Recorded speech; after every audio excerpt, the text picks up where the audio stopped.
West of the Rockies. Why care?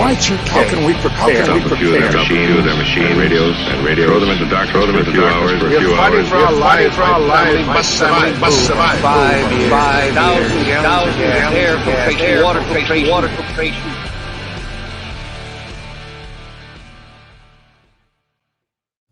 Coming at you from the frozen tundra that is East Central Alberta, Canada. Streaming live on YouTube, Facebook, Twitter, Twitch, Rumble, and Odyssey.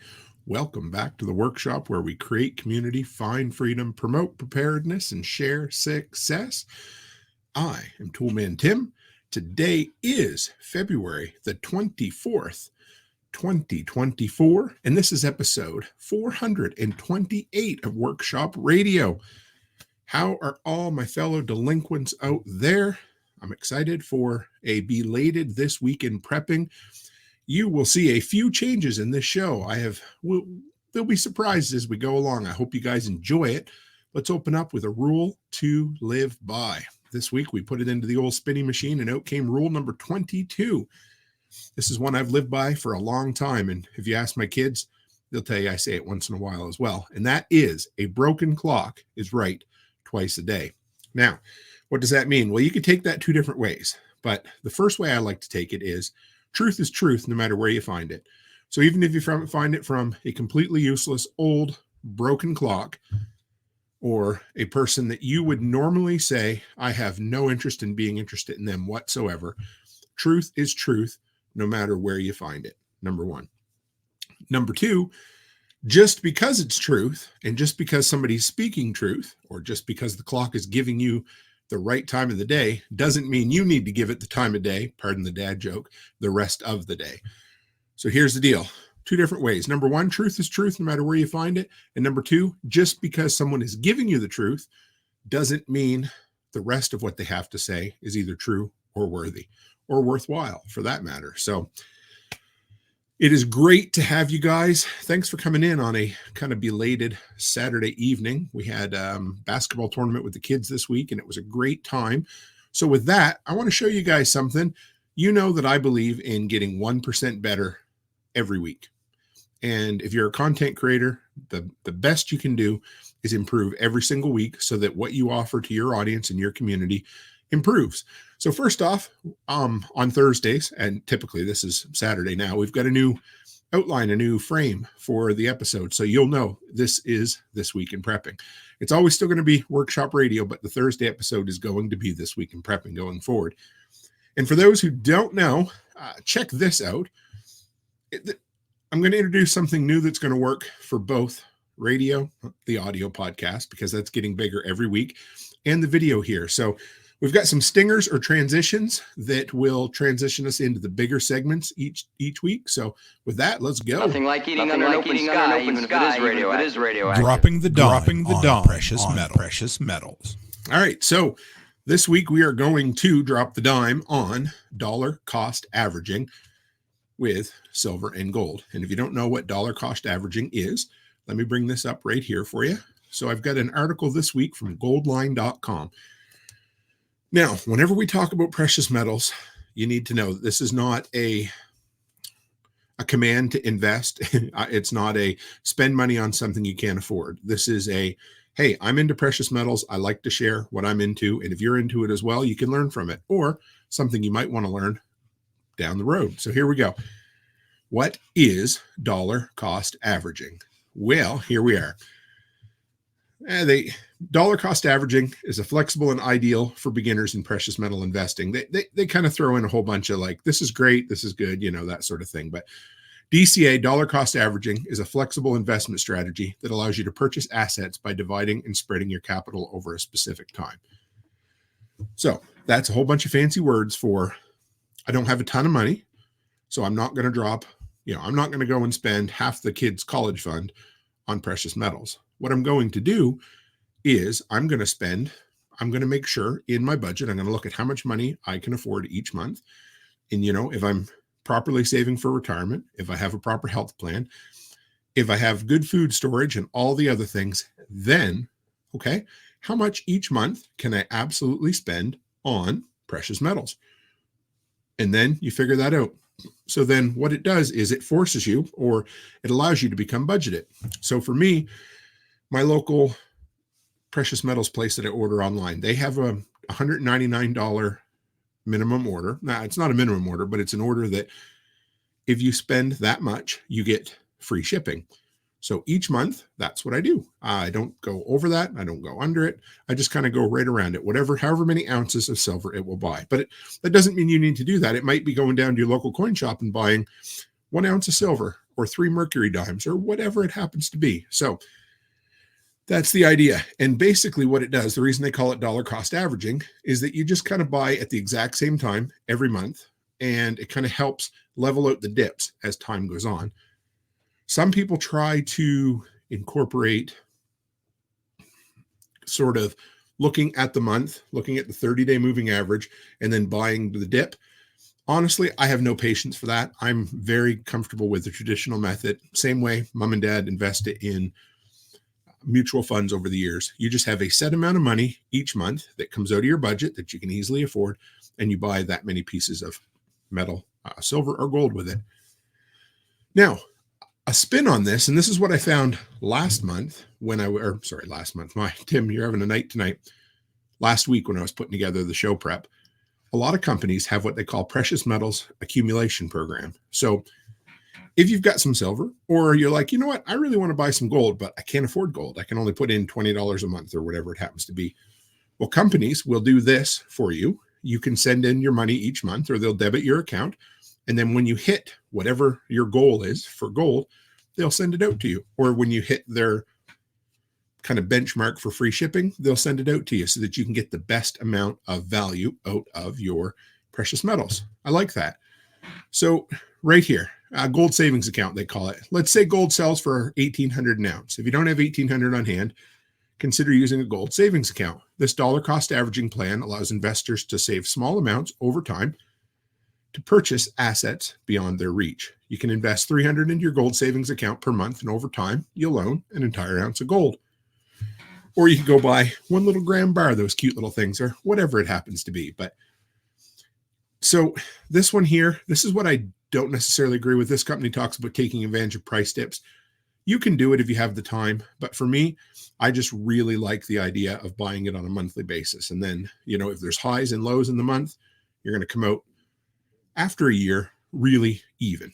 So what do they say here? Over the last 20 years, gold has delivered an annual average gain of about 8%. We're going to talk about that a little bit more, because that's not as much as the S&P 500 from the Dow Jones Industrial Average. With dollar cost averaging, you don't need hundreds of thousands of dollars to start an investment. That's what I really like about this. It makes precious metals, if you are someone who's into preparedness and they're like, I'd really like to have some silver on hand for a rainy day. This makes it both attainable and a goal worth striving for. It doesn't make it feel like it is just something you can't do. It doesn't shoot you down the hole, So that's what I like about this. It makes it so that you can spend a little bit and start building up, because even a little is better than nothing at all, right? So I wanted to share a thought here. I'm going to interject some comments once in a while from the community that I found. This was a YouTube comment, and I wanted to share it because it pertains to precious metals. I could try, I guess this guy's name from YouTube is Hi-Fi, and he said, all right, and this is a reflection of the short platform, because you can't put an entire message in a short video. It makes it tough. So Hi-Fi says, I promise you, if shit hits the fan, no one will care about gold or silver. You cannot eat silver. You cannot shoot silver. Silver doesn't grow when you plant it, and silver can't pull a plow. What will have value if shit hits a fan is bullets, seeds, and work animals. Those are things that will keep you alive. The idea of silver for barter only comes into being once economies settle down and people have surpluses of all their needs. People who tell you to hoard silver for shit hits a fan don't understand economies post-economic collapse. I don't really disagree with anything that this person said. They're right. Lots of people recommend, the Alex Jones, right? I joke, but, Chicken Little says the sky's fallen. Go out and spend absolutely every penny you have on silver. Anybody who tells you that, run for the hills. honestly, anybody who tells you to have more than 5 or 10% of silver or gold is probably on the line, on the fence. I don't know what you want to call it, but here's the deal. When I look at silver and gold, for me, it's about making sure what you're going to purchase, what I'm going to purchase, is going to fit into our budget. I don't want anyone to ever think, oh my God, that's so stupid. And the person's not wrong. You know, silver, it's not going to shoot things. It's not going to grow vegetables for you. It can't pull a plow. All of that is absolutely true. But you know what you do? If you're worried that maybe the Canadian or American dollar isn't always going to be worth what it's going to be worth, it's called diversification. It's called, hey, I want to have some of the money I own in silver or gold. If you lived in, Argentina, you might want to have some, 5 or 10% in US dollars. It's all about hedging against inflation and protecting your net worth. That's what I love. Here you go.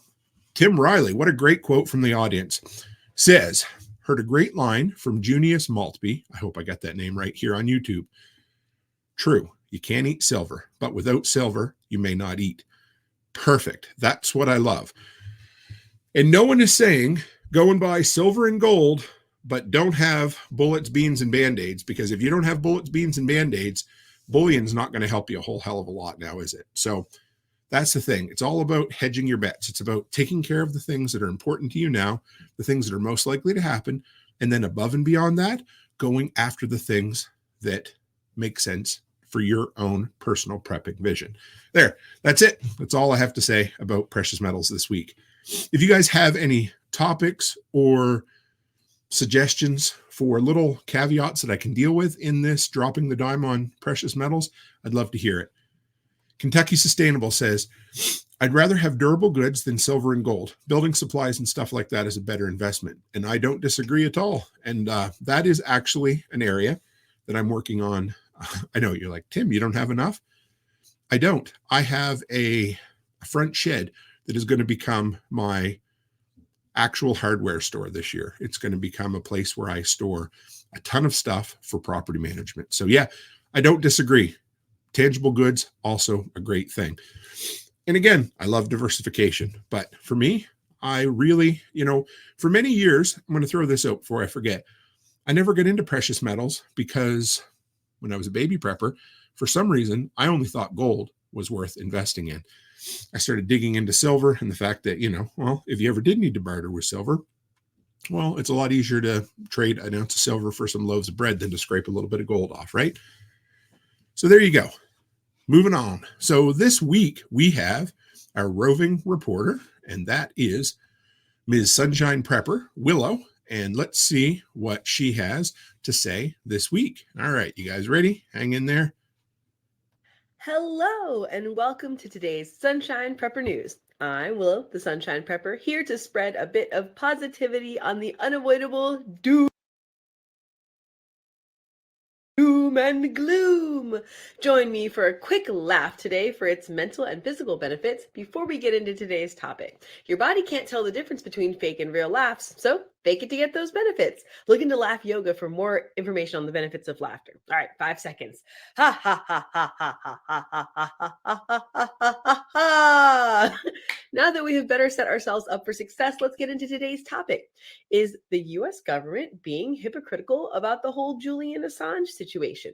Until recently, I had no idea who Julian Assange was. I guess in 2010, I was too busy getting married and finishing college to notice the whole WikiLeaks thing that happened. But I think that Julian Assange's situation is vital and pivotal in humanity's collective struggle for freedom of speech and freedom of press. So, Julian Assange is a journalist and the founder of WikiLeaks. That's a nonprofit to help whistleblowers blow the whistle. WikiLeaks became prominent in 2010 when it published a large volume of classified U.S. military and diplomatic documents provided by Chelsea Manning, a former intelligence analyst. Now, the leaks really exposed the United States committing war crimes in the Middle East. So from 2012 to 2019, Julian was granted asylum by the Embassy of Ecuador in the UK. But in 2019, Ecuador's government withdrew Assange's asylum status, blaming WikiLeaks for recent corruption allegations. He was then arrested and put into Belmarsh prison. They sentenced him to 50 months for jumping bail on something else in 2012, and then it's been a long fight against being extradited to the USA, during which time he's been languishing in prison. In 2021, a British judge ruled that Assange can't be extradited to the US because he's likely to kill himself if held under the harsh US prison conditions. Then in 2022, Britain's government ordered the extradition of Assange to the US, which of course Assange appealed, which brings us to today, where his legal team has launched a final bid to stop his extradition at the High Court. It seems like his lawyers might finally be getting somewhere in making the argument that he can't have a fair trial in the USA. Julian Assange exposed the nasty inner workings of the US war machine, and our government has been out to crucify him ever since. As far as I can tell, that's the core of the situation. But here's the kicker. All the while, our elected representatives, because we don't have leaders, so all the while, our representatives are demonizing and punishing Assange while super hypocritically vilifying Putin over the recent death of Alexei Navalny.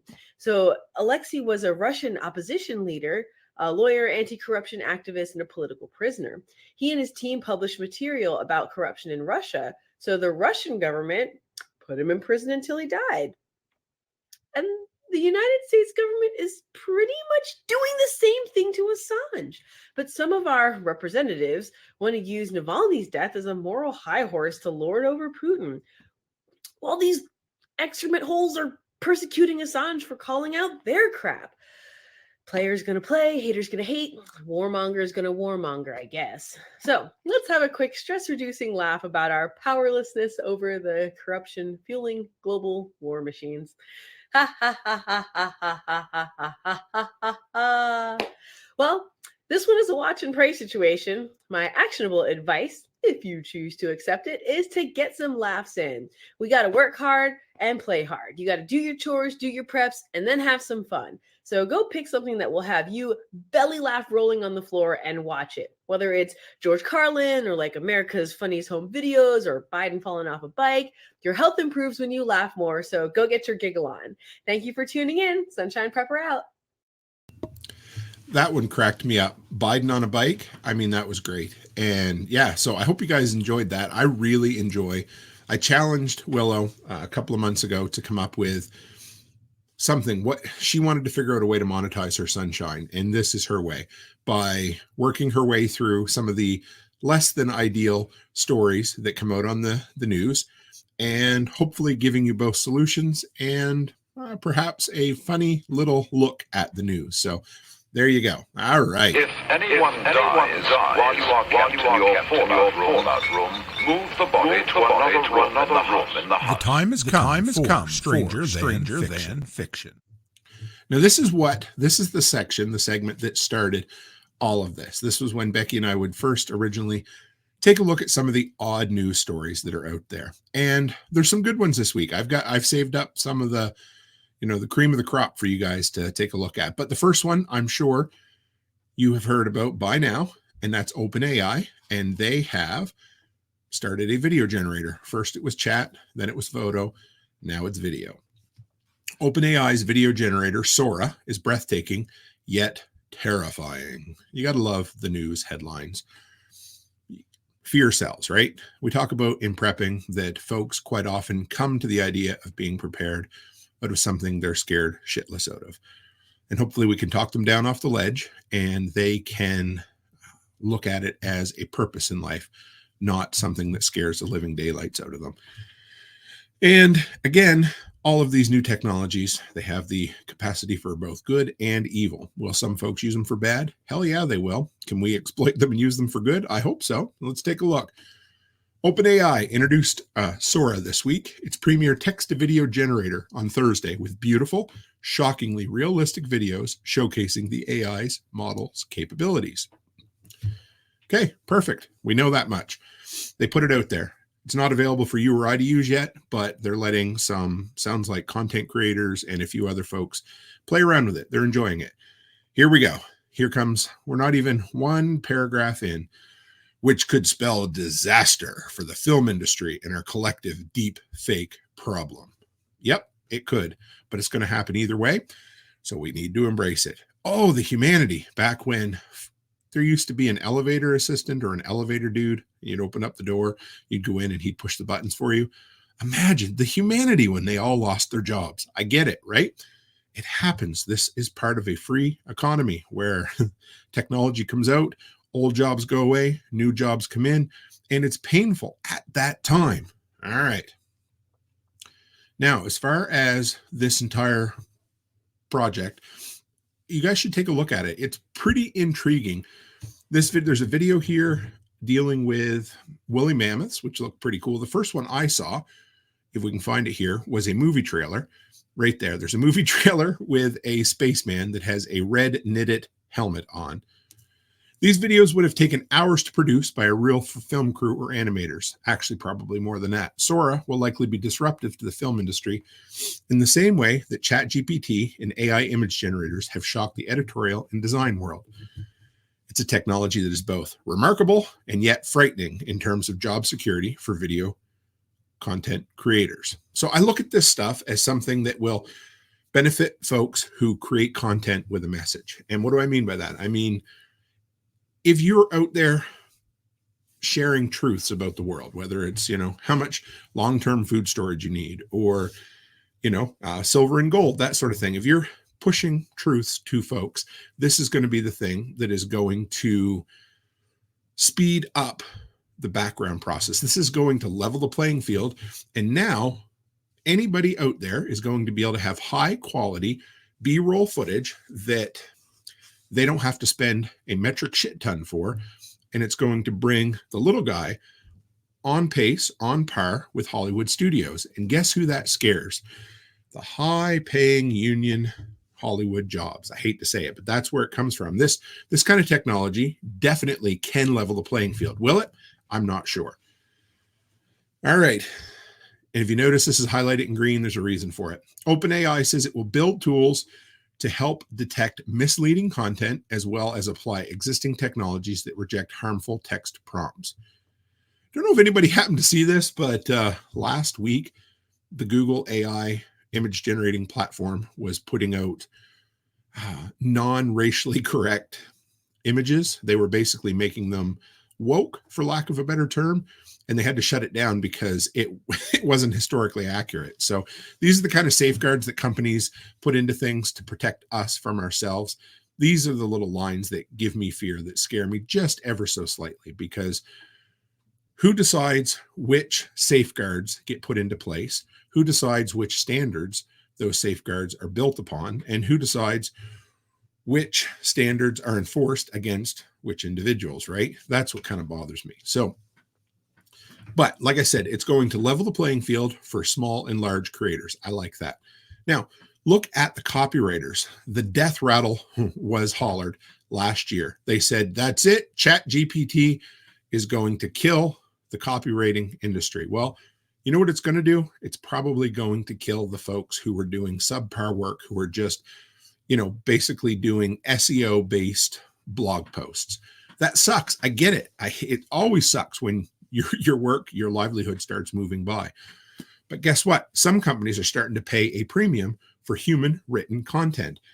And a lot of the people who initially lost clients because of ChatGPT, folks are coming back to them in droves. So this does not mean that it is the death rattle for video and content creation. No, it's another tool to put into our arsenal to end up working in our benefit. That's what I love. Love it. All right. The main thing I like about this is I guess you would call it time saving for content creators. So if you don't follow, or if you haven't heard what I use, a lot of my shorts are created via AI. So when I'm done this episode tonight, I will throw this full hour and a half episode into Opus.Pro, Opus.Pro. And in about 10 minutes, they'll send me an email and they'll have 30 odd shorts ready for me. And I set the parameters. So I have, my color, my theme, all of that. And then I can check a little box that says insert B-roll. And I love the B-roll because it breaks up this talking head. Nobody wants to see me for 60 seconds in a row. So right now they've been using kind of free generic B-roll that they have access to. But in the next couple of weeks, they're getting ready to implement AI generated B-roll. The sky's the limit. So again, what's going to be great about that is you're not going to have 10,000 creators pulling from the same pool all the time. You're not going to have AI generated video that goes specifically with whatever content you're creating. And I love it. So now another thought about this, whether you're working for someone else or you're a freelancer, I think this kind of story is a good reminder for all of us to build redundancy into our entrepreneurial platform. So it's just like us. Our big money maker by a mile is daycares, but we also have property management. We have content creation. We have the properties that we own ourselves. So, would it hurt if we lost the daycares? Absolutely it would. But it's all about, again, redundancies. So, if everything a year ago, if all you did was write, surface level SEO based or affiliate based blog posts for people, you might have been in trouble. But if you'd have branched out and had 3 or 4 different specialties, might not have been such a big deal. So for me, again, use this not as something to be scared of. Use it to embrace and say, okay, how can I use this to make money? How can I use this to improve what I do? And how can I stay on the leading edge or the cutting edge of whatever's going on? Doesn't have to be scary. Just have to embrace it. Just have to be a step or two ahead of the hoarding masses. That's the way I look at it. So let me know what you guys think, because in my opinion, I'm never scared of new technology. I'm just scared of how some folks are going to use it. Let's take a look at the comments we have here. One Step Closer says, good, Hollywood's making mainly garbage these days anyway. And in regards to the harmful text prompts being banned, One Step Closer says, so no horror movies then.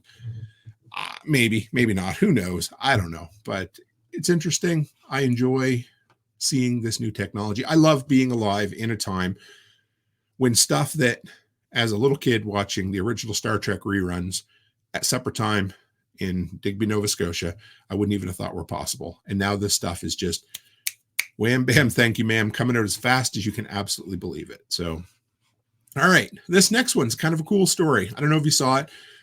It's definitely a surface level story from USA Today, but Sylvester Stallone hired Navy SEALs to train his daughters before they moved to New York City. Well, the first piece of advice I'm going to give to Sly is maybe your daughter shouldn't move to New York City, but I'm not going to begrudge anyone who wants to go somewhere. Number one, that's where we're going to start with that, okay? But it did get me thinking, because I've been thinking a lot lately about my daughters, the youngest, the last of the household, that are going to be moving out in 4 years. Just over 4 years are going to be graduating high school. And I've read my fair share of fiction, prepper fiction, especially for, there's 2 or 3 storylines that follow it happens to usually be a daughter who's away at college, and the mom and dad have put together a plan for them to get home if something ever goes sideways. Hopefully it never does, but this kind of made me think. So let's look into what a rich Hollywood dad would do for his kids to make sure they were safe in the crazy city that I would hope my kids wouldn't move to, but I can't promise. So Sly Stallone had his daughters go through their own kind of rocky training. The Rambo star's daughters revealed in an interview with the New York Post that their dad hired Navy SEALs to train them before they moved to New York City because he was worried about them living there. Stallone's daughters said, this doesn't sound particularly out of step with the way Stallone's daughters were raised. They told the Post that since they were young, their dad subjected them to military-style self-defense trainings. And Sophia added that their father would have them through a rigorous routine every day at 6 a.m. involving sit-ups, push-ups, pull-ups, and more. So it looks to me like this is a dude who thinks the world of his daughters, knows the world is a scary place, knows that New York City especially is probably not the best place in the world for young ladies to move. And he did his absolute damnedest to make sure that they were prepared, that they could, if some scary crackhead or Hare Krishna jumped out and wanted to put a bracelet on her arm, she'll know how to throw him up and over the shoulder. And they said here at the bottom, Sophia said, it also helps that mom tracks us on the Find My Friends app so they know where we are. we use that with our guys. When they're adults, they can turn it off if they want to. Becky and I use it with each other as well, so we know when we're going to get home and that sort of thing. Again, it's a technology that can be used for the good and for the bad. But don't just use it without telling somebody you're using it. That becomes really bad territory. But if you're worried, you say, hey, I'm going to be worried about you. Do you mind if I find my iPhone once in a while and see where my daughter is to make sure she's not in a ditch somewhere? And they say no, respect it. But if they say yes, that's okay too. But I liked it. So this is one of those things. Like I said, my girls, they're going to move away in 4 years. And this sort of prep starts when your kids are born. Because when we have kids, I've always heard it said that the number one rule of survival is to stay alive. Well, there's going to come a point in our lifetime that we're going to break that rule. And when we do, our prepping and survival journey is over. The only way to keep our survival and prepper journey going beyond our own lifetime is by raising our kids right and by teaching them how to be prepared and to deal with a world that may or may not get squirrely at times. So for us, it's about making our kids feel empowered, not afraid. That's the big one. It's about, from day one, teaching them how to do simple things. Olivia and Grace, especially when they were just little, they learned how to do laundry. I think they were 7 years old and they were able to completely do the laundry system. Olivia, I taught her how to change her tires, how to check her oil. Grace is so self-sufficient. That girl, every year we get her tools for Christmas. She gets this big smile on her face. She called me up the other night and I helped her go through and troubleshoot her furnace with her headlamp over FaceTime. She was able to do absolutely everything. She just needed a little bit of advice. So number one, right from day one, when our kids are little, teaching them all the skills that we hope they need to know to live in a world, unfortunately, like New York City, or Charlotte talks all the time about going to London, England.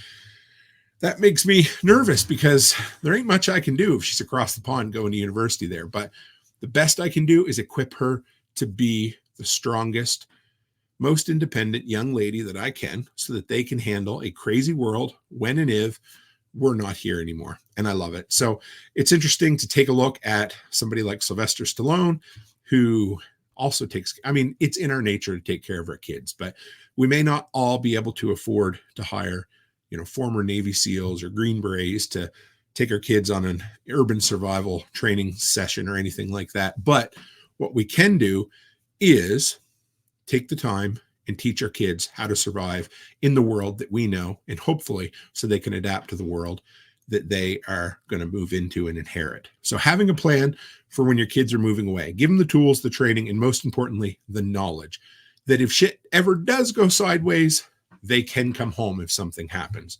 Empower them, set them up. You don't have to go to the extreme extents of, I believe it was the Locker 7 or Locker 9 series that I read where, he gave her a secret key and she had a cool storage locker with guns and diesel and food. I mean, great. I would love to do that. I ain't lying. Maybe a little, I don't know. Anyway, I'd love to do that. But for us, for each of us, it's all about empowering our children to hopefully live the preparedness lifestyle and just, just teaching them the things. They don't have to grow up to call themselves a prepper. They can even joke about mom and dad being, the crazy survivalist with the toilet paper cupboard. But when push comes to shove and times get tough, they can look after themselves. And that's what I love. Now, next story I got for you guys. This is one I think you're going to appreciate. And this 100% falls into the category of stranger than fiction. These are the type of stories that inspired this segment way back when we first started it. This comes from gizmodo.com and it is great. Before I go any further, Bonnie Blue, thank you very much. Locker 9, Grace Under Fire by Franklin Horton. Had Franklin on the show. Him and I are both going to be at the Mountain Readiness Festival in Harmony, North Carolina in May. I'm going to get to sit down and do an in-person interview with him. I'm stoked about that. So yeah, there you go. You guys ready for this headline? Oh boy. 200-foot tall radio tower mysteriously vanishes in Alabama. I really thought it was going to say Florida. I know, right? You're going to make fun of Florida's again. But here it is. Stealing is bad, okay? That was a South Park reference there, just so you know. The theft took place in Jasper, Alabama, where unknown thieves recently ransacked a local radio station, stealing everything in sight. Yep, including a 200-foot stainless steel radio tower that was cut down and carted off via unknown means. Guess what? I'm going to take a guess. I'm going to pretend like I know what those means were, and I'm going to bet they involve strapping them down to the roof of a 1993 Dodge Grand Caravan or hauling that sucker behind a pedal bike. One or the other, because either of those seem to be the transportation of choice by crackheads. We love crackheads. Crackheads strike again, don't they? You know what? This also happened to the AM radio station, AVR, Annapolis Valley Radio in Digby, where I grew up, and it never reopened because here's the thing. Radio stations are a prime target for ne'er-do-wells because most of them are unmanned at this point. They just act as a relay point. And so local news outlet WBRC first reported on the theft, which impacted the local AM station. The station manager, Brett Elmore, first learned of the theft last Friday when a group of landscapers who were sent to work the property reported back that it had been robbed and the radio tower was missing. Here's my sad thought about this is nobody even noticed that the AM radio station was off the air. It took the landscapers showing up to do work there. So that probably says more about the state of AM radio than anything. It's sad. I have a soft spot in my heart for AM talk radio. I always have. But this is a reminder, guys, to do due diligence in protecting the things that are important. Things that maybe sit out somewhere, we become blind to them because they've just always been there. And again, it's like our generator. I talk about making generators during a power outage a hard target, putting behind a fence, chaining them down.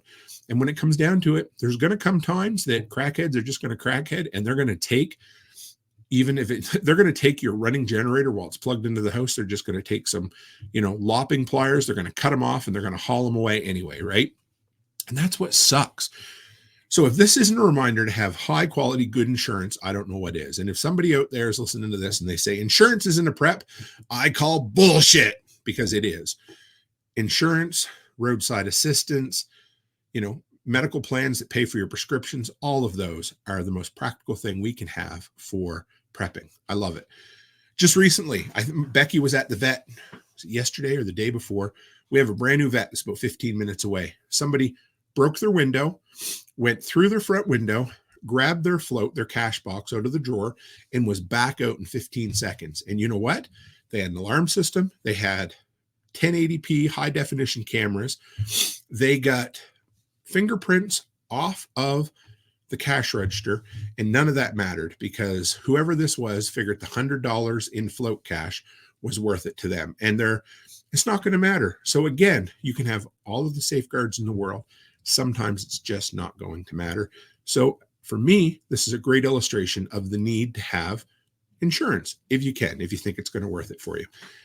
Also, one other thought for anything like this. Now, this is a really funny illustration of this, but have pictures or video of anything that's of import to you.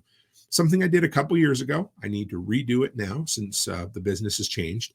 But take a walk around video and just film absolutely everything you own.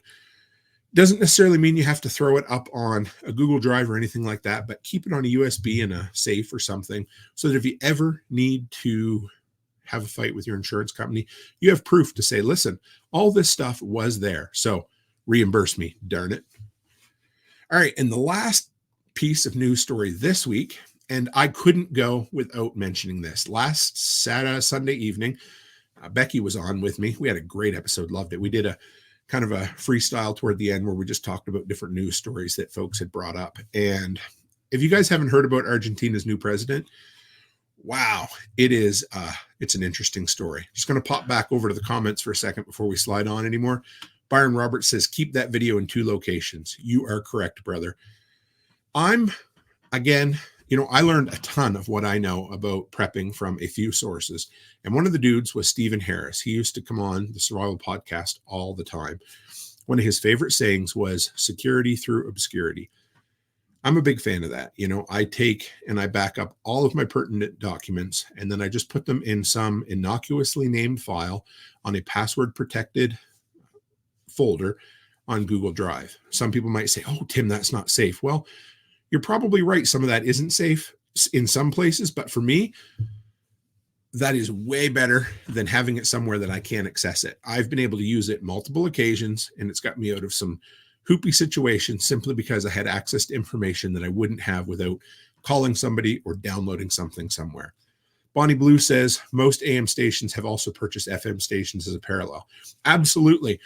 And to be honest, most people probably listen to the FM counterpart, because if you listen to them, FM is clear, it's more robust, it doesn't tend to do that kind of wax and wane sound that AM radio does, but still, it's funny that nobody anywhere, no little old lady who listens on AM talk radio called in to say, well, my AM radio station's not on anymore.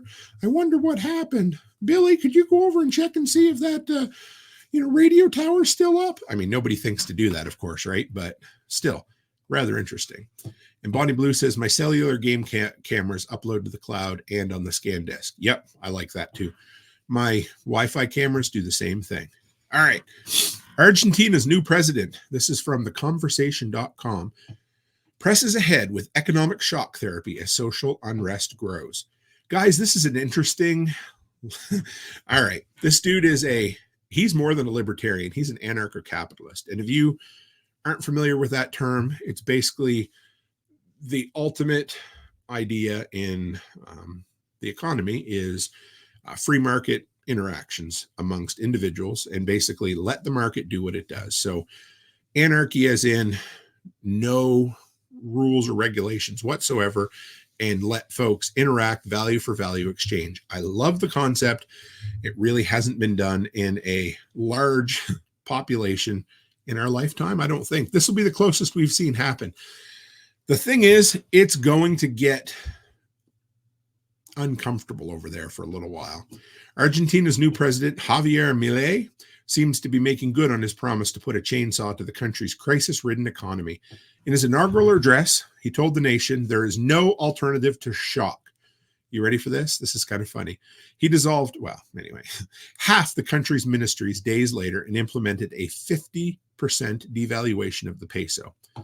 But amid massive spending cuts, you ready for this? Argentina's annual rate of inflation has reached a 3-decade high of 254%. 254% inflation over 3 decades, or a 3-decade high. That's an annual rate of inflation. He blames the poor economy on years of mismanagement and has warned his compatriots to expect more pain before any gains will be felt. Whew. That's got to be a tough... There is a photo, if you want to see it, of him when he's campaigning for the presidency, carrying a big chainsaw saying, I'm going to chop things down. And he is doing it. He looks like he is draining the swamp. His plan to dollarize the currency, which some dismissed as mere electoral strategy, now seems likely to come sooner than expected. And if you wonder what that means, it basically means he's going to get rid of the Argentino peso and allow the Argentina economy to run off the U.S. dollar. It's an interesting concept. I'd love to see how it happens. Here's a couple of things he has to deal with. He's got a comparatively weak political position because he doesn't have a majority in what they call their Congress. Also, it's unclear how much of Argentina's population is prepared to support his measures, as memory of the crisis looms close in the public imagination. Here's what I want to share with you guys right here. Labor, it's in green, so if it's in green, you know what happened, right? Labor organizations and trade unions have provided the largest resistance. No shit. I wonder why. Because they tend to work the least and have the highest paying jobs, and they want to protect their good old boy network and say, but we make our money. We deserve it. This entire story kind of reminds me of, if you've ever read 299 Days of Glenn Tate and the slow collapse that happens in Washington State, where they're like, we need to make cuts. We need to make cuts. And every time they want to make a cut, the folks who are making the big bucks in those cushy government appointed jobs say, no, we can't cut our money. We can't cut our pensions. Well, everybody's got to do something somewhere. The cool thing is, if you were self-employed and had your own business, other than the massive inflation, this kind of stuff isn't going to affect you. In some ways, it's probably going to make it easier for you to do business. But the folks who maybe haven't made it into the positions based on merit are going to be the ones who do the largest wah-wah-wah. Millet has already introduced massive spending cuts, including a reduction of salaries and pensions via both inflation and suspending funding to subnational governments to pay salaries and subsidies. He's also launched an ambitious project to reset the Argentine economy, which includes the privatization of all, oh, I love that. Man, that gets me excited. The privatization of all public companies, liberalization of trade, and deregulation of labor. Holy shit, wouldn't people lose their ever-loving collective minds if we did this in North America? I'm looking forward to seeing what happens. I really hope something good from this can happen. My biggest concern is how painful this is going to be for the folks. Because it is. Anytime, what do they say? The only person that likes change is a dirty baby. So anytime things change, it hurts. You have growing pains. People are going to lose money. He's trying to stave off, it's like putting a tourniquet onto a gushing leg wound or an arm wound. It ain't going to be comfortable for a while, but you got to do it in order to stop the bleeding. And the fact that he's divesting public companies and turning them private, all of this just gets me excited. I cannot wait to see what would happen. And one step closer, he just knows how to push my buttons, folks, because here it is. And he knows what gets me excited. He says, one step closer. Just think if Canadian Post was privatized. Exactly. I say all the time that we could wake up tomorrow and you could privatize Canada Post, and within a week, all the private companies out there would pick up what little bit of mail Canada Post couldn't handle. Right now, 99% of all the mail that comes to us is parcels. And just as much of it comes to our house as goes through Canada Post. If I had the option to click a little box on Amazon that said, please ship to my dooryard and not to my post office box, I would do it. But they don't give me that option, at least that I'm aware of. If they do, I will do it. But what does that leave? All that leaves is this tiny little pile of mail. So Becky was gone we were both gone for 4 days last week. I go to the post office. I bring all our parcels home. I bring home a stack of useless envelopes like that. I come home a couple hours later. Becky's opened them all. She said, you know what? That entire stack, there wasn't anything in there that we needed. Nothing. So what does that tell you about the state of public companies in Canada? And they used to like to say, well, Canada Post is semi-privatized, and well, it's not. And it makes money. Well, it doesn't anymore. So there you go. I'm just excited. I cannot wait to see this. In my lifetime, I didn't even expect that an anarcho-capitalist could even come to power in a major population base. It's going to be a pretty cool case study on whether or not this will actually work. And like I said, my biggest concern is how painful it's going to be for the people, and hopefully it doesn't turn them off from this concept. Man, it is just, it's kind of neat. And the biggest opponents, once again, are the high-paid unions and government employees. And if you look at these kind of stories, this is yet another reason to diversify your financial base. So again, it's a good reason to have, 5% in silver and gold, 5 or 10% in outside currencies. If I was in Argentina, I'd probably look at the US dollar and think, you know what, if I want to make sure that this 100,000 pesos or what I have right now doesn't get devalued another 20% tomorrow, I'm probably going to turn a lot of it into American dollars. Another way to protect yourself. So these are the type of things we pay attention to the news. You look at what's coming. You try to make your best predictions based on your gut feeling and the most information you can get. And then you create decisive, instant action based on that. All right, let's take a look at what the fellow delinquents had to say in the comments here. So One Step Closer said that Argentina's president, his predecessor, printed a bunch of money during the election. Imagine that. I've never heard of politicians printing money during the election. Unreal.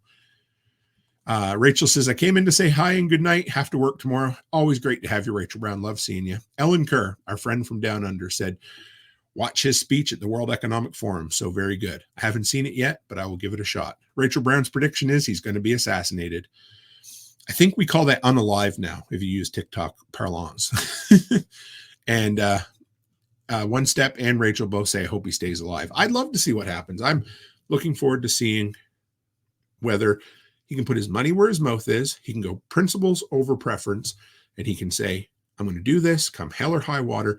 Everybody hold on. It's going to be one hell of a ride, but if you stick with me, we're going to come out the other side way more financially secure, because we just don't need government, do we? We really, truly don't, but there you go. All right. So what do we got next for you? This one is kind of cool. So I renamed this. I was calling this Spotlight, Side Hustle Spotlight.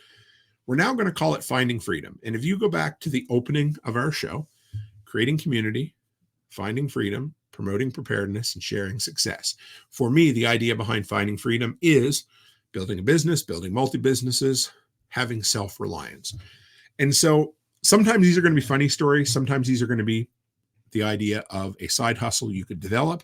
And this week, we're going to share a story from Giant Freaking Robot all about selling empty boxes to kids at Christmas time. Yep, I said it. Empty boxes to Christmas at Christmas time. This is a case study in a company knowing they need to sell something, knowing there is a market so hot they'll buy empty boxes simply for the promise that they're going to get something down the road. Star Wars made millions selling children boxes of nothing. What a great headline that is. I love it. You ready for this? Kenner had no Star Wars toys ready to go in 1977, Christmas. As it rolled around, what was their solution? Let's sell an empty box to the kids instead. Yep, that's what they did. Poor Kenner knew they weren't going to have any things on the shelves for 1977 holiday season, and they were going to lose out on a small fortune. And they knew the first batch of figures would be ready early the following year. So they devised a plan to stall the children until then. Again, I kind of like this. This Nintendo coming up, they have the Switch 2 coming out. I think they were supposed to have it for Christmas 2024. And now it looks like it's going to be a little later into the year. It's going to be interesting to see how they bridge the holiday season for that. So what did they come up with? They come up with the early bird certificate. The Star Wars early bird certificate package was essentially an IOU. It was, but it was added value. Check it out. It consisted of I love this, a nearly empty box that contained a cardboard display stand, some stickers, a fan club membership, and most importantly, a certificate for Star Wars figures. So they looked at this and they thought, oh man, we can make some money off this. We absolutely can. We know that the hot toy this year, if we could get it to market, is going to be Star Wars toys. And if we don't, by 78, we might not be on the bandwagon anymore. So they looked quick and they're like, what can we print? Well, we can print an IOU certificate. We can print a cardboard display box, and we can print a fan club membership. And how about some stickers? Let's put it all together. Let's sell it and say, hey, I know you want these toys. We're working hard to build them. They're going to be ready for you in a little bit. Very much an early Kickstarter model, hey? Interesting. A kid could mail the certificate in for 4 action figures to Kenner, and a few months later, Kenner would actually mail the Star Wars toys back to the kid. The Star Wars early bird certificate packages sold like hotcakes. I don't know. Do hotcakes really? I'd love to know the origin of that saying, because, you know, I like pancakes, but I don't love them enough to stand in line or buy them a certificate for them 4 months ahead of time and get them in the mail. I'm just saying, right? It was all Kenner could do to keep them on the shelves. And so eventually, the early bird certificate packages were still an oddity for the time. The idea of getting an empty box for Christmas sounds laughable now, but at the time, it was one of the most ingenious marketing schemes ever conjured up by a toy manufacturer. I don't think it sounds laughable whatsoever. I think it would still fly today. The thing is that companies are a lot more proactive now, and they're willing to take a chance and say, hey, we got this big movie coming up. We're going to build a bunch of merchandise ahead of time. So yeah, I love it. I think it's friggin' genius. I hope somebody somewhere gets inducted into the Toy Hall of Fame simply for selling that. All right, let's take a look at the comments here. Ellen Kerr says, my plan is to open a cat boarding business. I love that idea, Ellen. Becky and I have talked about that. That might actually be, we're always dipping our toes into 100 different entrepreneurial ventures, but that absolutely could be one of our retirement businesses, is having a dog boarding or pet boarding place for sure. We've talked about it. We've thought about setting one up here in town, and we may eventually do just that. And since I asked, the community responded. Rachel C. says, allegedly, the phrase selling faster than hotcakes or hotter, the phrase originated in the 1800s when simple cornmeal versions were sold at church bake sales and snapped up by the congregation before they went cold. That makes sense. Rachel C. says, I've never seen a hotcake. Well, if you go through McDonald's before the breakfast rush ends, I believe they still call their pancakes hotcakes. I don't know. They ain't much, I'll tell you that. They remind me, Becky and I stayed at this not so nice hotel this last time. We've been trying different hotels in the city where the daycare is, and this one didn't really live up to its expectations. And they had this little machine that you just pushed a button and it dropped pancake batter, and then it brought it out through a conveyor belt. It looked cool, but it didn't turn out. They weren't really that great. Tim Riley says they stand in line in Nashville every day at the Pancake Pantry. Shit is wild. Never heard of that in my life. Interesting.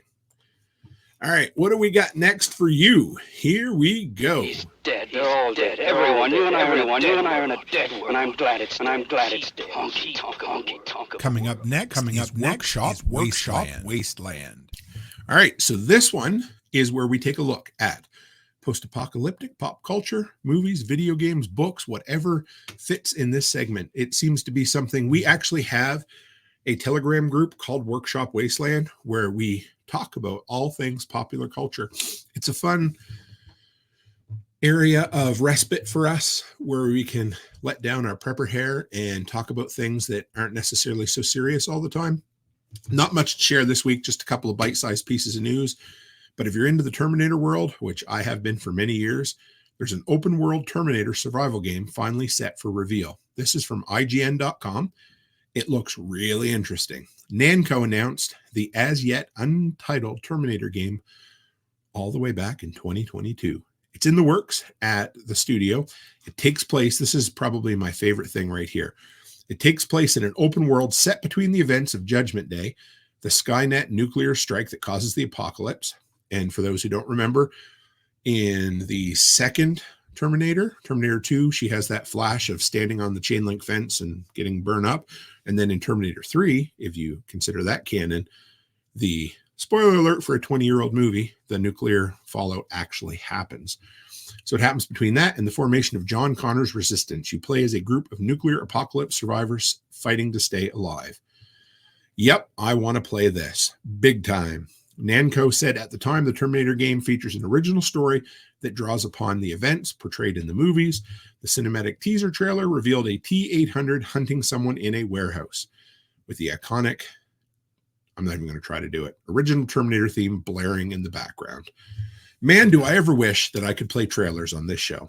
I just can't, because if I do, I'm going to get hit with a copyright strike. I got to figure out a way to do it that plays within the rules, because it's YouTube's platform and I have to live with it, right? Spags Unfiltered. Good to see you, brother Bobby. He says the Fallout video game series rules all. I haven't played Fallout. My son has played it religiously. I'm rather stoked. They're putting out a full-length TV series. I believe it's on Amazon Prime of the Fallout video game. Comes out in April. I think if we can do it, Becky and I are going to do weekly reviews like we did with The Last of Us. Rachel C. says, if AI continues apace, the whole world will be the open world Terminator game. Amen. You're not wrong. I know we joke, but what else can we do? Sometimes we just have to sit back and laugh, don't we? Not really. We can prepare. All right. And the second piece of post-apocalyptic Workshop Wasteland comes from the HollywoodReporter.com. Civil War trailer, new footage as Alex Garland's American Apocalypse. If you haven't seen this yet, do yourself a favor, go out and watch this trailer. It looks really, really good.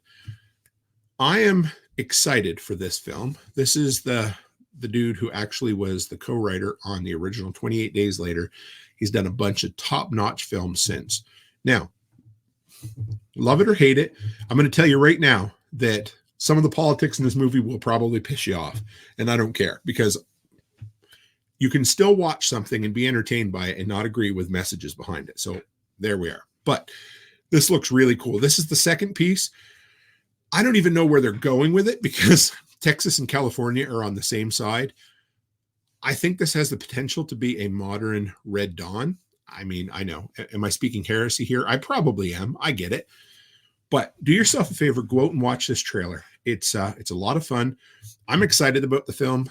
It really does have shades of Red Dawn in its own way. Don't expect to agree with the politics because I'm sure we won't. I'm sure whoever, because it ain't going to be an apocalypse or an anarchist political bent, that's for sure. But go into this looking at what somebody's vision of what a modern kind of breakdown of society, civil war will look like.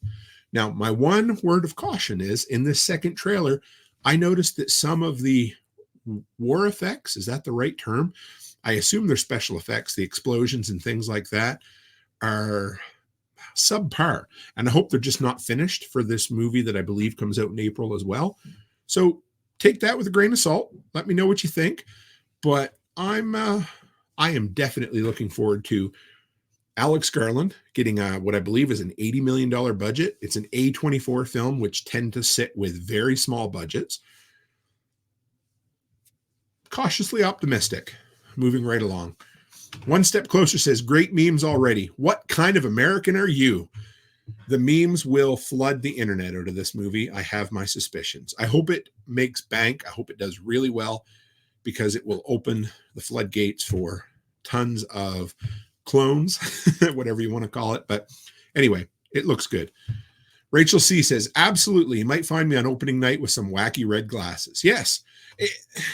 That's what it is. It's okay to enjoy something and not be offended by it because shit. Anyway, I'm just going to go off on the tangent because the entire modern society just get their panties in a knot over absolutely everything. It's okay to go out and watch a film like this and say, holy shit, this is cool. This is fun. It is willing suspension of disbelief. I can learn shit from it and I don't have to agree with the filmmaker. So hopefully that's where we end up. I hope it doesn't become one of those, points in time where both sides argue over things. It very well could, but I'm not going to let it be. I'm going to let it stand or fall on the merits of it being artistic expression. And I'll give you a review of it. And hopefully, if Becky and I can time it out right while we're down in Tennessee, we'll do it then. It'll be good. Bonnie Blue, I love you coming in here. You are always a breath of fresh air in our community. Bonnie has the way of giving her opinion and stating it in a very succinct, loving way. And Bonnie Blue just said 5 words: being offended is a choice. I can't say it any better than that. Remember that, folks. Damn, that should be one of my rules to live by. I love it. Being offended is a choice. That statement offends me, Bonnie Blue, but thank you for sharing it.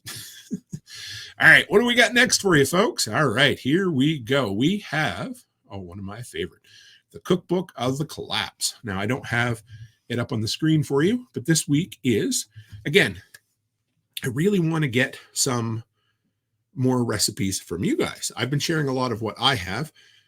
And Letty Lou was nice enough to set up, this is my own failure. I don't have the link right now, but if you come by the Telegram group, we can share it over there. She set up a form where you can submit recipes. And I just want simple, they can be family, just recipes that you like that you could make out of your preps. So this week, and the reason we did this one is because Becky and I have been talking about freeze drying mushroom soup. We love Campbell's cream and mushroom soup. We use it in so many recipes. And I've been reading up on the ability to freeze dry it. It looks like it's doable for sure. So, Cookbook of the Collapse. Scallop potatoes. This is what Becky and I do. Well, she does. I watch. I help. Sliced potatoes. Around 1/4 of an inch to 1/8 of an inch. Yeah, probably about 1/4 of an inch thick. Slice them. Fill a layer of a 9 by 11 casserole dish. You're going to need 4 cans of mushroom soup, a little bit of flour, some onion powder, some salt and pepper. And you're going to layer potatoes, soup, onion, flour, potato soup, onion, flour. Just go all the way up till it's the top. Then you're going to dump a bunch more soup on top. Make it like a gravy. You don't have to add a lot of water to your mushroom soup. You're going to cover it with tin foil. You're going to bake it 350 until it's soft. And then you're going to sit down and you're going to enjoy it.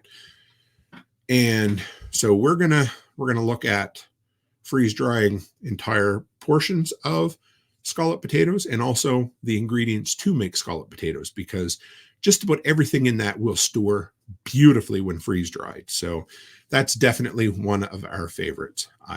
Yeah. Oh, I like it. All right. Next is This Week in the Workshop.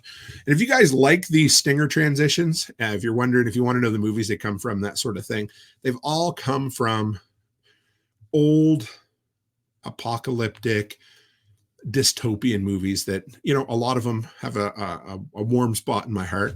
So I wanted to pick these kind of random clips that sounded cool, and then, an intro to it. So if you like it, there'll be more of them. I'd love to have one for every segment that I do here. And if you guys have any suggestions for clips to use, that is one thing that a person can use freely on YouTube without getting copyright strikes, is transformative small clips of audio and video from movies. So there you go.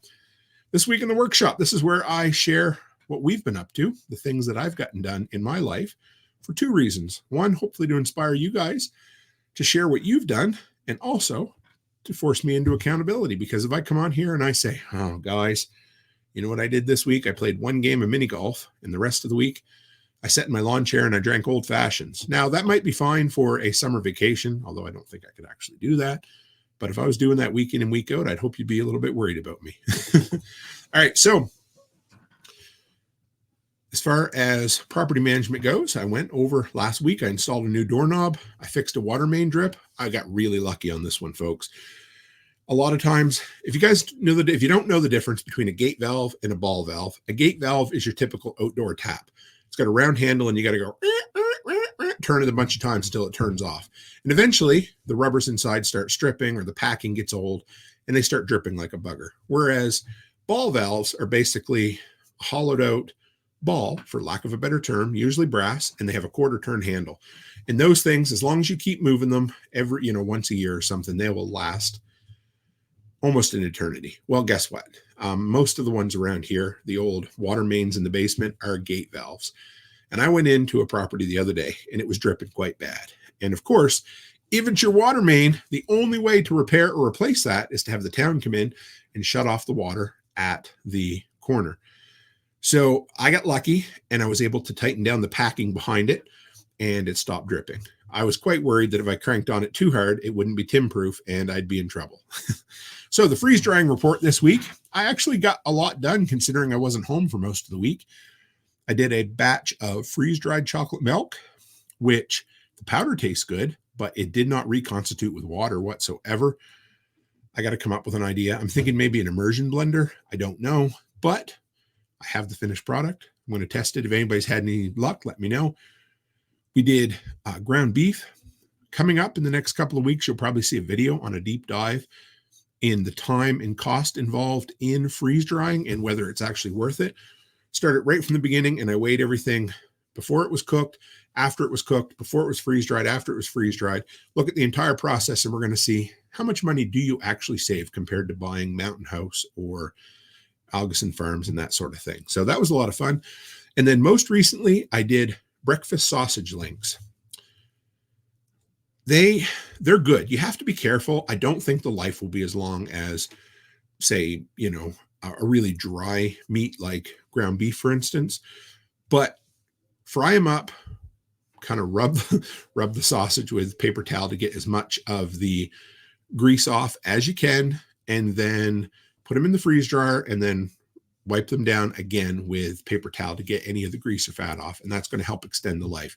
But those sausage look as good as they came out of the oven. So can't wait to try it out. Byron Roberts says a powered milk frother. Oh my God, try to say that 10 times fast. Might help. That's a good suggestion. I'll give it a shot, Byron. All right. This week's video it was a bit different. There is nothing I love more than making a video based on the suggestion of folks in the community. And Chris Dixon sent me a text a couple of weeks ago and he said, hey, you've been talking about your long-term dry goods storage. What does that entail? And I said, well, guess what? I'm going to do a video on that since you asked. And wow, that video has blown up. It has been my top trending video ever, I think, in the first week. So we'll see. It's just about at 1,000 views since Wednesday, and it is not showing any signs of letting down. So A good combination of a question the community asks, good search engine optimization, good topic, and putting together a good quality end product seems to be working really, really well. I've got some comments in the audience here. Rachel C. says, have you ever tried freeze drying whole raw chicken breasts? I saw them online, but even pounded to an even thickness, and it was a big fail. So I'm going to be honest. I have no interest in freeze drying raw product. This is just me, and take it for what it's worth. I just don't see the benefit in it because, oh, thank you, Bonnie Blue. Guys, thank you, Bonnie. She just sent a super sticker for $19.99 American. Anyway, thank you. That just makes me smile. I love it, guys. You know, I love doing this, and this is absolutely one of those instances where I say you can make money and help people too. My first love of anything that I teach on is prepping. So thank you, Bonnie Blue. I really appreciate that. That means a lot. So back to Rachel C's question. Have you ever tried freeze drying whole raw chicken breasts? No, I haven't. I probably never will. And the main reason, like I said, is the freeze drying is for a couple things. It's either for really long-term storage to add proteins and maybe a little bit of fat into our dry goods storage. And number two, it's for travel and ease of being able to heat something up quickly and eat it. I just don't see for me personally, the need to introduce raw product that I then have to reconstitute, that I have to be careful with on the other end, and then I need to cook. That's all. So no, I haven't. I probably won't. But Rachel, if you do it again, I would love to hear about your experience. And maybe if enough people ask, maybe we'll try it sometime. But for us, chicken breast has been kind of like that stuff you'd see in the store. Chop it up, cook it, and then you have like what I would call stir-fry chicken breasts, pieces like that. That's what we've been freeze drying so far. Ellen is currently doing a heap of dehydrating dog treats, saving up for a freeze dryer. They're expensive here. They're not cheap. And again, I love talking about them, and I don't want anybody to ever think, damn it, I need to run out and buy one, because you don't. Everybody's at a different journey. I look back to 25 years ago when I lived in that tiny little second floor apartment on Warwick Street in Digby, Nova Scotia. And I had like 24 jars of strawberry jam and mustard pickles. And I thought, there, I'm prepared. And you know what? I was more prepared than when I started. And dehydrating is more prepared than when you started, and all the other things. So don't ever feel like you have to have one, but they are great. And there's other things you could look at, you know, freeze drying candy or dog treats to sell to other people, or maybe going in with a group of folks, or you know what, maybe hiring someone else to do it, or maybe not even bothering. You don't ever have to. Jeff says, have you ever tried freeze dried chocolate? No, I have not. Or have you ever freeze dried chocolate? Not yet, but I will. I just don't know, whether there's any moisture in that to take out. What I did freeze dry that I absolutely adored was fudgesicles. I hope they call them that in the States as well, but they're like a creamy chocolate popsicle. So I freeze dried ice cream sandwiches and fudgesicles, and I loved how the fudgesicles turned out. We got a bunch of them in the long-term storage. Once I get a bunch more saved up there, I'll give you guys kind of a tour of it to show you what we've done. What else? I mentioned earlier that I helped my daughter troubleshoot her furnace over the phone, which was exciting because I got so much faith in Gracie. She lost her poor Elliot. He was a ferret, and he was 8 years old. He passed away this week, and she loves her animals. So, you know, God rest poor Elliot. He was getting pretty old, but she is such an independent lady. Got herself a new truck, and I'm really proud of her. So anytime she has troubles with her house, I will gladly talk her through over the phone, because I know that she is more than capable of doing it. And it turned out that her igniter had died, and we had to get the after hours furnace repair guy there, but we went through all the things that it could have been first. I installed and plumbed a triple sink, a range hood, bulletin boards, shelves, baby gates, and a whole bunch more at the daycare up in Lloyd. We passed our health inspection. We basically have passed our building inspection. We're just waiting for the paper to come in. There was no real issues. He just needed to make the numbers match. You just have to give them what they need, and then you deal with it. There you go. I also get to use a tool that Becky got me for Christmas. It's the DeWalt cordless framing nailer. Worked great for framing up 2x4s. Was a little overpowered for putting paneling on said 2x4s. You live, you learn. And I also, because I needed it and I was in a hurry, I picked up another little DeWalt tool this week at Home Depot. And I had a very important need for it right at the moment. And it's a little tiny 3-inch cutoff tool. It has what's basically a mini angle grinding disc, but you can use it for cutting metal, for cutting ceramics. I don't know what else. Anyway, I know I'm going to find more uses for it, but what I needed to cut was this. It's about a 12-inch long piece of brass threaded tubing that was the offset for the triple sink. And I had no other tools to do it. And I wasn't about to try to cut it with a hacksaw because it was hard. I tried it and it just wouldn't work. So it did it. It was what needed to be done. And now I got another DeWalt tool to test out. And finally, a telephone pole hit me. I hit a telephone pole. I'm trading my truck in this week, and we have this one parking space up at the Lloyd daycare that you have to pull in. Do you guys know those like support lines that come down from telephone poles and they have that yellow sleeve over them to let you know they're there? Well, there is a parking spot out back where my truck fits just perfectly. But I have to swing to get out of the parking spot. And I had it in 2-wheel drive, and it had been a long day. Again, not an excuse, just one of those things that, remember, when you're tired, it's been a long day, it takes an extra minute to think about it. So I just give it a little bit of gas, and when I did, my ass end slid around and boom, right up against the side of the truck. Didn't really make any damage. It just put a nice big basketball-sized dent in the box panel. So I'm going to try to pull that out today because the new truck's coming in a couple of days. We're going to have the workshop logo put on it before I head south, and there you go. So just don't do stupid things with your truck if you can help it, because I'm good like that. All right, next we have It's the apocalypse. End of days. The judgment day. The end of the world, my friend. Let's dig into the community mailbag. So next we'll take a look at what the community sent me this week. But before we do that, let's pop back into the community here. Community comments. Jeff Stark said chocolate maybe turns into powdered chocolate for your powdered milk. I'd be willing to try it. Rachel C says, Jeff, I haven't tried freeze-dried chocolate, but I've looked into storing chocolate, and a good suggestion I ended up finding was to get M&Ms. Milk chocolate, not peanut. It'll go rancid. Makes sense. Yeah, I don't mind that. The thick candy shell apparently makes them store for many, many years without serious degradation, as long as they don't melt. I got them in snack size, in bulk, then into Mylar with O2 absorber. Not a bad idea at all. I do like that. And where my stuff goes in the basement here, it's never going to get hot enough for anything to melt either.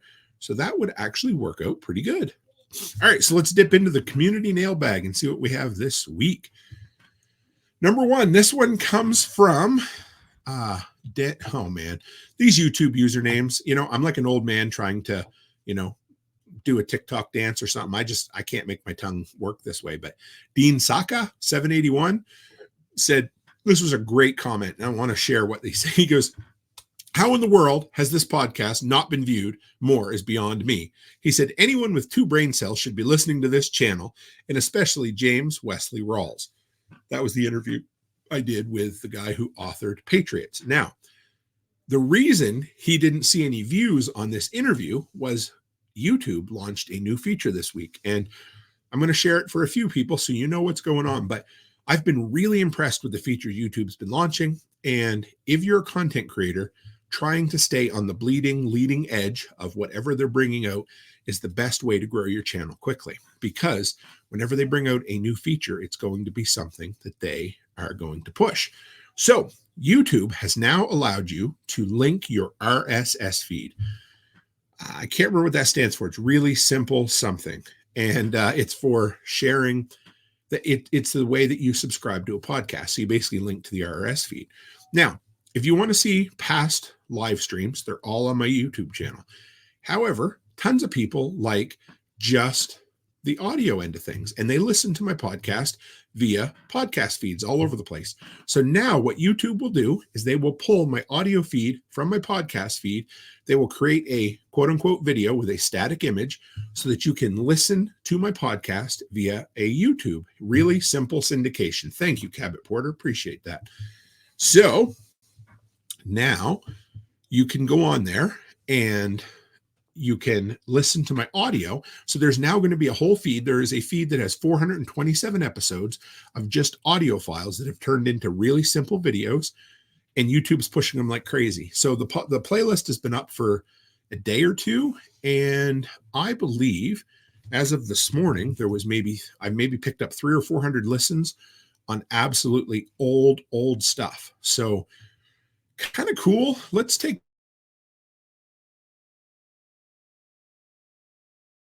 a real platform for your audio only stuff to come out and get done. Okay, 427 views on old content that wasn't getting views previously. So if that gives you an idea, I love the idea. If you like using YouTube, and yes, Bonnie Blue wants to know if I'm on the Fountain Podcast platform. I absolutely 100% am. And so here's the other thing. Of course, YouTube's going to run ads on that kind of stuff. So it's going to introduce yet another small portion of ad dollars that goes into the workshop pot. So I'm excited about that. Again, anytime I can reuse old content, because new people come to the community all the time. And this is going to be a great way to get workshop radio in the ear holes of folks who haven't found it before. All right, next comes from another YouTube comment, a user called Sammy Fi, and it's just a great quote.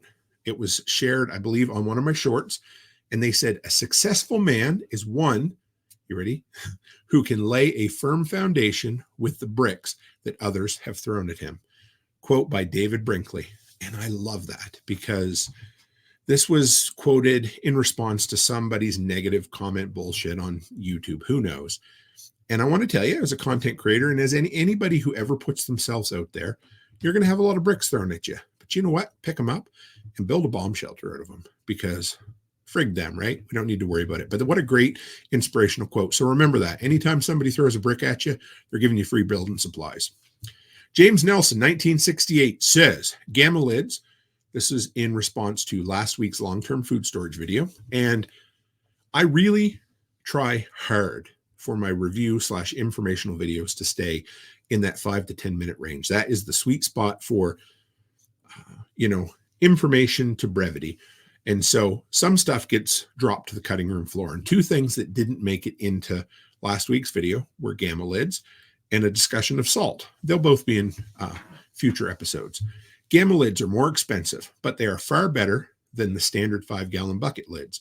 I've been doing this for a while, and one I think that is a valuable addition to your bland rice and beans is bulk bouillon. I don't disagree at all. Not expensive and can add a lot of flavor. I am well past storing the bulk starches for my own use, but I have neighbors who prep only a little, if at all. Feeding them is better than shooting them. Trading them something I won't eat anyway is a cheap safety measure. 100%. Absolutely. And I love that. So a few thoughts there. Yes. If you don't know what gamma lids are, they are a 2-part lid that snaps onto an existing 5-gallon bucket. So it gives you a rim around the top and then a double gasketed, tightened down, screw down lid, which makes it much easier to open 10 or 20 years down the road when you're ready to dig into your bulk long-term food storage. But it damn near doubles or does double the cost of your buckets. Now, the other thing, bulk bouillon, love it. We don't have 5-gallon buckets, but we do buy these like half-gallon containers from Costco. Actually, I digress. We do have a 5-gallon bucket of one of the bouillons. So yeah, we love bouillon. It is one of the most versatile things. Just think about it. Fry yourself up some mushrooms and butter and throw a little bit of beef or chicken bouillon on top of that, and it just adds to it. Anything you want to do, a little bit of bouillon never hurts things. What do we got here? Back to the comments. Ellen Kerr says, "Random fact about Australia. We don't have basements. So I'm envious about those who do." I'm sorry, Ellen. I don't know. I wish I could. I don't know what to do for you. But yeah, basements they're a bonus where you live. Something that I discovered when I moved to the prairies is, some basements here are made out of pressure-treated lumber. And I don't think I'd want to trust my basement to lumber, because the ones that I've looked at on houses that I've repoed for the bank over the years, the water tends to run in and run right back out. Rachel says, "Ellen, in southeast North Carolina, we don't have basements either. It's awful to not have a protected, naturally cool area to store things. I'm determined to get something, a storm shelter maybe, I can build a hill around to try to get the same effect." Yes. Or, yeah, I guess the hill would give you thermal mass to help keep things cool. But if you're just looking for protection and storage, an above ground steel or a steel reinforced concrete structure would do the same thing as well. And Cabot said, did you say you were going to test the Home Depot Lowe's screw-on lids that look a lot like camera lids? Well, I didn't have a plan, but I think that's a great idea. So what I'm going to do is I'm going to take a screenshot of that right now so that I don't forget. If nothing else, that would make some really good short content. So, and Bonnie Blue says, what about a spring house if you have a spring on your property? I always wanted to have, well, back when Becky and I were very first married, in Nova Scotia, it's very common to have dug wells. So on the prairies, nobody has dug wells because the water table is, hundreds of feet below ground. So you have those drilled wells with great big 200 or 240 volt pumps. Well, in Marshalltown where we lived, our dug well was actually in the basement of the house, which naturally cooled it, kept it a little humid, but we never really tapped into that resource per se. It was weird though, because the next door neighbor's house shared the well with us. But I always wanted to have a well in the basement or something, a spring house like that. So there you go. Now, one more thing that we're going to kind of incorporate into the community nail bag as time goes on. If you've been over to the YouTube channel lately, you'll notice I'm starting to run some community engagement polls over there because I love them. I love getting the comments from folks. It gets the channel in front of new eyeballs again, and it gives me an idea of where our community stands on things. So what I'm going to do is pick 2 or 3 polls each week, and I'll share the results with you, and you guys can give me your answers in the live stream here if you think about it as well. Number 1, this one was a simple one and something near and dear to my heart, but I asked folks, what is the tool that you grab and use the most? So third place was a hammer at 12%, socket set at 23%, and my absolute favorite was an impact driver at 62%. We ended up getting 86 votes on that. I love how many people are getting involved in some of these. I didn't put the votes, but the next 2 had nearly 100 apiece. And I wanted to hear this. I was quite excited to hear people's responses to this. How long, and if you guys want to throw it there as well, how long have you been a prepper? The first one, I am brand new, 19%. So basically a fifth of all people coming to the workshop channel are just brand new preppers, which means I need to do my due diligence to talk about the basics as much as I need to talk about the intermediate and the advanced. Less than 10 years, folks. So people who've been prepping for about a decade is a quarter, 23%. Less than 5 years. So they're relatively new, but they've been doing it a while, 28%. And at 30%, I was born a prepper. I got, I wake up and watch Red Dawn every single morning, and I exercise in my underground bomb shelter. But no, 30% of the folks coming to the channel were born preppers. In other words, they've been prepping mostly their entire life. So brand new prepper, 20%, been prepping almost their whole life, 30%. What a cool swing of folks. And then finally, I probably should have worded this poll differently because it was an easy gimme, but I asked the community this week, what is the most important prep to have? 5% said fuel or backup power. These answers sound like something Family Feud like. Food, 9%, bang bangs, 10%. If you haven't seen the new shirt, I like my guns like I like my Democrats, like their voters.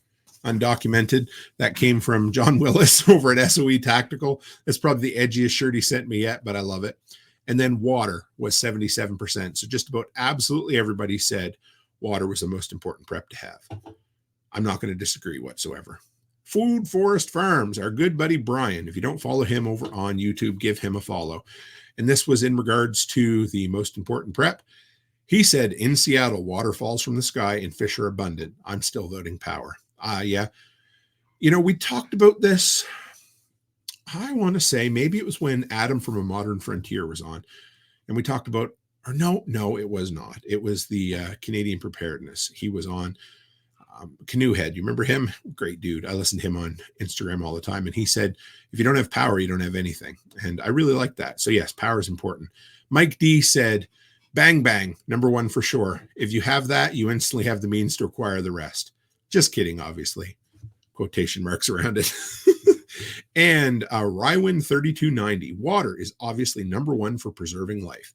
But since water and filtering isn't an issue for us, I went with food. Food takes so much longer to obtain and grow. Yep. Especially when you try to put, silver and gold in the ground, they don't sprout up very good. So Digger says, hey, Digger, good to have you. I was a prepper and didn't know it. Yeah, I would agree. I don't think I knew what the term was either.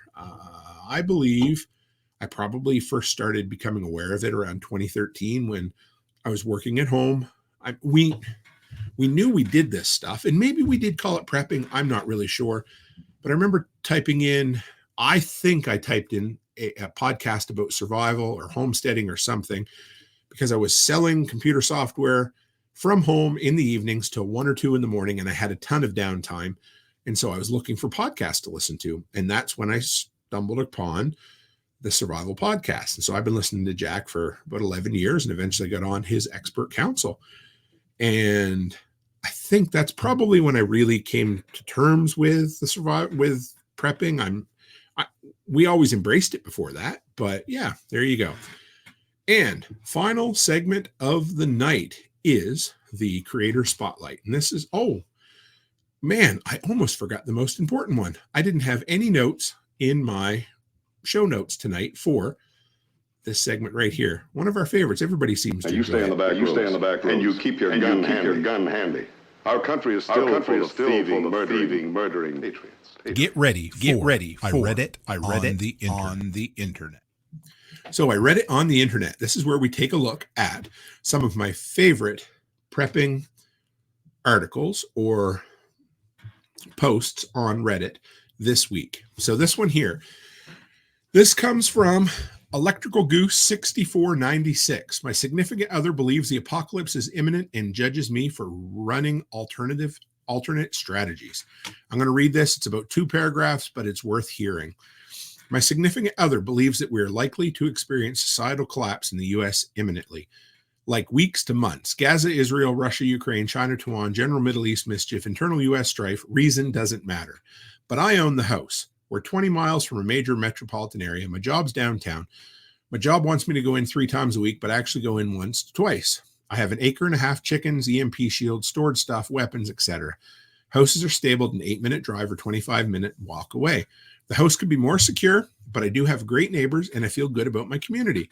He feels like we should have moved out to the country a long time ago. I currently can't afford it, and he's not able to afford it on his own. He's mad that he will spend the apocalypse here in what he has deemed an indefensible position from an imminent social unrest horde. I don't feel comfortable giving my house away with nowhere else to move that I feel is as good. I feel that we can work to save money this year and spend a little, but not a lot, on making this place more defensible in the interim, without sacrificing the long-term goal. Nothing seems to make him happy. I feel I'm at a loss. I feel like maintaining the status quo while prepping for the worst makes the most sense. I do not believe that the risk of societal collapse in weeks to months is a guarantee. How do I navigate this? Well, we're going to look at some of the posts that other folks have. But there's a couple of thoughts here. And I've shared this same quote from C.S. Lewis many times about how could anybody do anything in the face of imminent destruction from nuclear catastrophe. And you know what? Here we are, probably 70 years removed from that quote. And he said, hey, the folks who lived in Viking times were constantly afraid of Vikings pulling up to the shore and decimating their population. So if you go back to the preppers in the 50s, they were the back to the landers, the retreaters, the homesteaders, the survivalists, the doomsday preppers. Everybody has something they're worried about. Every folk thinks, or at least every generation thinks, that the world is about to collapse. And everybody thinks they're special and think, I have insight. Not everybody, but lots of people do. And here's the thing. When we focus on preparedness, we have to come up with the things that make our life better, whether times get tough or they don't, right? We've heard it. We all know it. Sometimes you have to talk people down off the ledge. And so I'm kind of wondering, possibly, if this dude might be a fairly new prepper. I don't know. Or maybe he's having some psychological issues. I'm not sure. But here's what Octaharm said. This sounds like something that might be more relevant for therapy. I agree. There's preparedness as a hobby, interest, thoughtfulness, but it sounds like he's suffering from paranoia that is seriously affecting both of your lives. The nothing seems to make him happy makes sense because there isn't anything that will. Anxiety and paranoia isn't something you can fix with just more stuff. Right. I agree. And MIRV888 says, that's what I was going to suggest. I'm no psychiatrist, but in my humble opinion, he's moving into mental illness territory. Your significant other is no more psychic than we are. Becoming certain about future anything is an unwinnable, unattainable argument. I don't know how you could coach it, but he needs professional help. Does anybody remember the book, 88 Reasons the Rapture Will Happen in 1988? Just saying. This kind of stuff happens, right? So, I can't even pronounce this username. It says, great point and very well said. To add to that, anxiety and other related mental struggles can make worries and paranoia feel very real to the person experiencing them. It can take over logical thinking and spiral snowball. Getting them help, or at the very least, getting a book, reading up online about anxiety and maybe OCD might help you, might make them feel better understanding what's going on and get it better under control. That's not to say some of his fears and paranoia aren't valid, but that level of fear, paranoia, and inevitability is very likely stemming from some more tangible mental issues. That's what I think. Bonnie Blue, I agree completely. Fear-driven decisions are never good ones. I agree. Lots of folks come to prepping out of a fear-based decision. Somebody comes, I love to use Y2K. I know, 25 years ago, we were preparing for Y2K. Wherever you stand on that today, a lot of people got really scared. And then when it didn't happen, they're like, oh, Chicken Little, sky didn't fall, I'm moving away. But the folks that stuck with it are the folks that realized that something very unlikely that could have happened didn't happen, but it can give us a purpose to look after the things that are way more likely. Health, job, financial, weather-related, that kind of shit. And as long as we don't go down the absolutely asinine, whirlpool that can be some of these conspiracy theories, I think we'll be okay. Now, we all lean more heavily in one area or another, but I worry about people who do this. And so, like I said, I think it's our job to kind of talk them down off the ledge and realize that prepping gives us a purpose. It shouldn't give us paranoia. And so hopefully this couple will work their differences out, because it sounds like they have a really sweet setup. Rachel C. says, from experience, severe anxiety can be a sign of underlying medical issues too. Vitamin deficiency, hormone issues, or autoimmune disease. 100%, folks. I have suffered from generalized anxiety disorder since I was probably 14, 15 years old.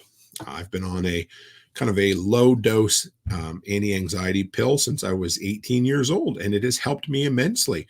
But it's only a stopgap measure if you don't deal with the underlying issues. And that's probably one of the big parts of it, is looking after the things that scare you, getting therapy, talking to people, realizing as you get older that some of the things you worry about aren't worth worrying about, all the above. And it really depends on where you come from. But severe anxiety absolutely can be debilitating, can be crippling, can be one of those things that I'm going to guess there's at least an average, if not above average amount of anxiety within preppers. And I think, and one of my theories is that the idea of being prepared is a way for some folks to manage that kind of stuff. So just a thought. There you are. And you know what? I couldn't go without, I had two. Normally I just share with you one, but I know the show's been going great tonight, and I had two stories from Reddit this week. And how could I not come on and not talk about the massive cell phone power outage, service outage in the U.S.? 18 months ago, we had our own version of that here in Canada. My parents were out here visiting. We were 5 hours away from home. We were getting ready to go on a day-long road trip, and we wake up and cell phone wasn't bad, but the entire point of sale, payment system, bank machines, all of that was down. So this one came from Whose Chair Is This? Massive cell service outage. Intermittent outages for a few 100,000 people. If you were affected, what did you learn? Any shortfalls you identified? To be clear, I don't care about browsing the internet. I'm talking about in an emergency. If cell service were to go down from the start, what are your pitfalls? I work third shift, so my idea of the solar flare wasn't bait. The solar activity almost perfectly aligned with when I lost signal. It was an observation, not a conspiracy theory, simply an observation I made at the time.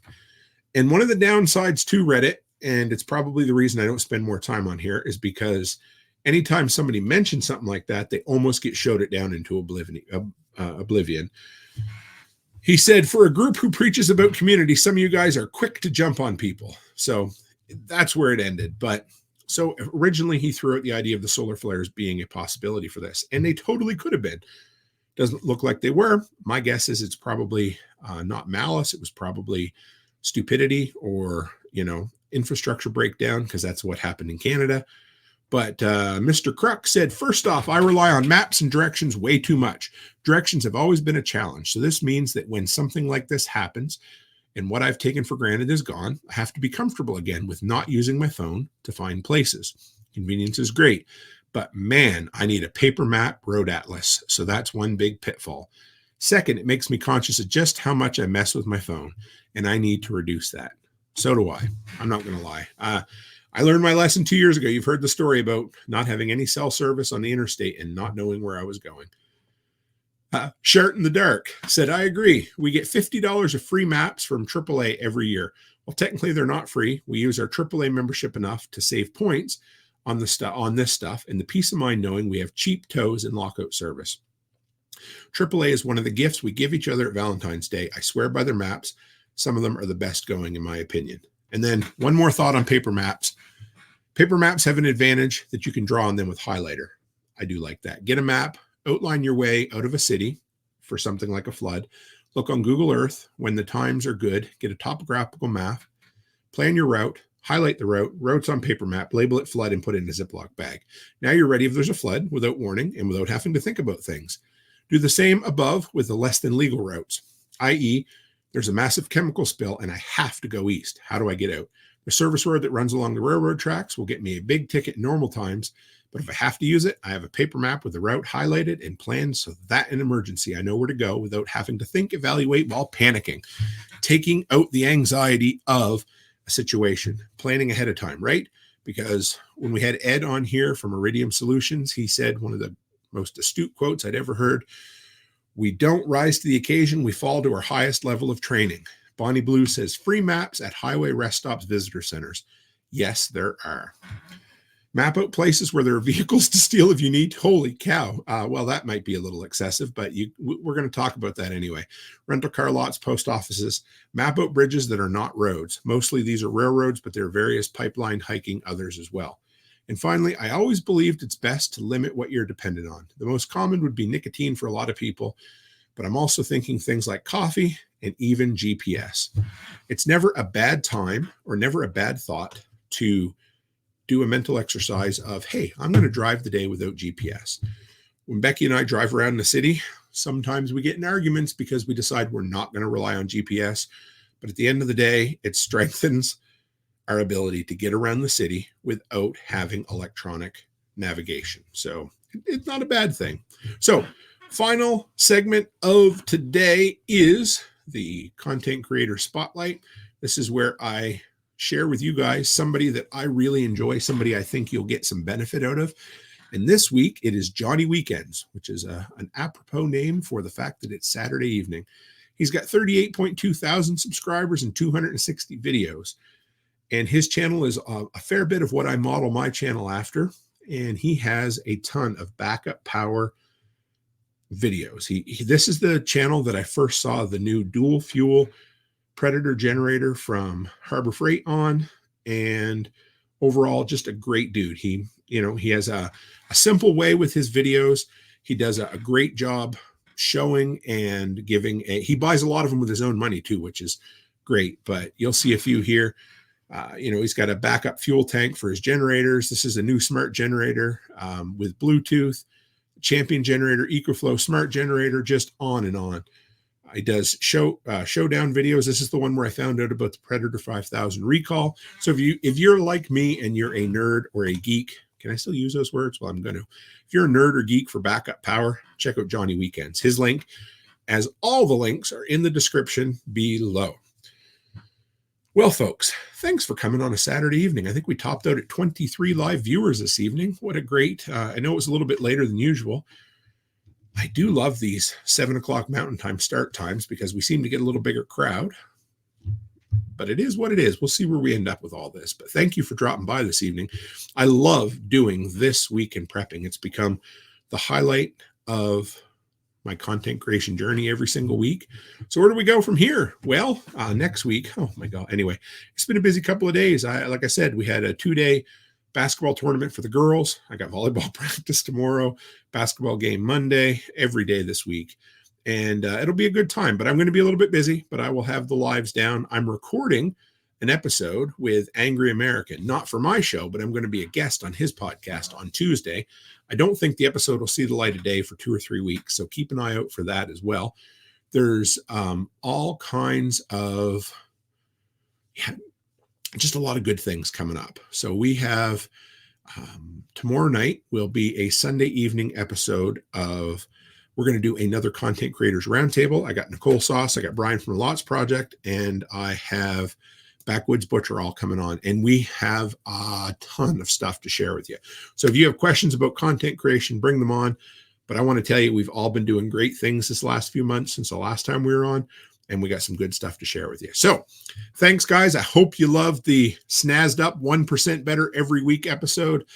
I'd love some feedback on those stingers/transitions, and I will bring my A game for you every single week. And thanks for letting me have a little bit of flexibility, because Thursday night last week, the internet was the shit, and I apologized, but I wanted to be able to give you the best show I could. So here we are on Saturday night. So enjoy the rest of your weekend with your family. We'll see you tomorrow night for Workshop Radio, the Content Creators Roundtable. And as always, stay happy, stay healthy, and have a great damn week.